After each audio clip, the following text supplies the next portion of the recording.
Socorro? Siguro na siguro, we will go there kasi mas marami silang babiyahe dito. Alam mo na, hirap din buhay yan, mamasahe pa pupunta dito.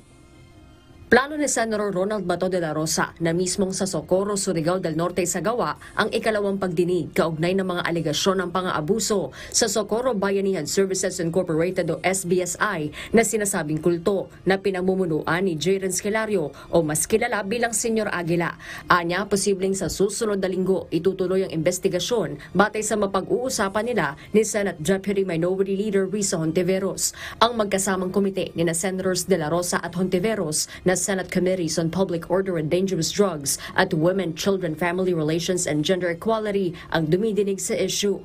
Kasama sa gustong makita ng senador ang sinasabing White House ni na Senyor Aguila na puno umano ng mga armas. Yung White House sa mga armas hindi pa nakita. Isa yan sa puntahan natin pero lilinisin na yan nila doon kung puntahan natin. Matapos ma-cite in contempt, ayon kay Senator De La Rosa, pag-uusapan pa ng komite kung hanggang kailan idedetine sina Senyor Aguila at 3 pang opisyal ng grupo. Pero may posibilidad anya na manatili sila dito sa Senado sa buong bakasyon ng mga mambabatas.